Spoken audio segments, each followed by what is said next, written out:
Happy birthday to me. Happy birthday to me. Happy birthday dear Shabnur. আমি জীবন ভর থাকুম, আপনারাই আমার বিয়া শাদী দিয়া দিবেন। আজকে আমার জন্মদিন, আর এই জন্মদিনে আমার অনেক খুশি থাকার কথাই ছিল, কিন্তু আমি যেন কোনোভাবেই নিজেকে খুশি রাখতে পারছি না। হঠাৎ করেই নিজের জন্মদিনে কান্নাজড়িত কণ্ঠে চিত্রনায়িকা শাবনূর এবার কি বলছে, ভিউয়ার্স এ বিষয়ে বিস্তারিত দেখুন পুরো ভিডিওতে। 90 দশকের ডালিউড কুইন বলা হতো শাবনূরকে, কিন্তু সেই শাবনূর যেন এক যুগেরও বেশি হয়ে গেছে সিনেমা ইন্ডাস্ট্রিতে তার কোনো সিনেমা নেই। যদিও গত বছরে দুটি সিনেমা নিয়ে অনেক বেশি আলোচনা সমালোচনাও হয়েছিল, তবে বিশেষ করে আলোচনায় হয়েছিল অনেক বেশি। তার কারণ এক যুগ পরে এসে নতুন সিনেমায় চুক্তিবদ্ধ হয়ে সেই সিনেমায় শুটিংও করেছেন, কিন্তু সেই সিনেমা আদৌ মুক্তি পাবে কিনা এ নিয়েও রয়েছে সংকটাপন্ন।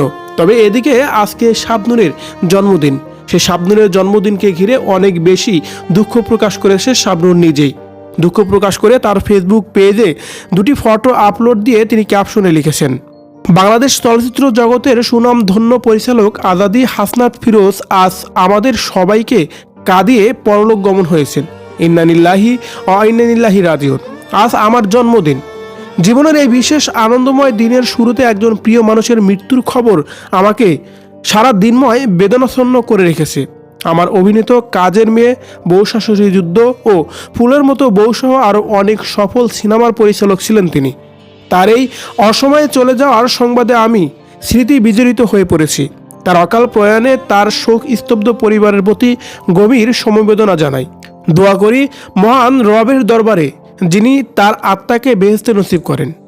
আজকে যারা আমাকে স্মরণ করে আমাকে ভালোবেসে জন্মদিনের শুভেচ্ছা জানিয়েছেন তাদের সকলকে জানাই আন্তরিক ধন্যবাদ। চলচ্চিত্র এবং মাতৃভূমি থেকে এত বছর দূরে থাকার পরও আমার ভক্তকুল আমাকে আজও ভালোবেসে নিজেদের মনের ভিতরে সযত্নে রেখে দিয়েছেন।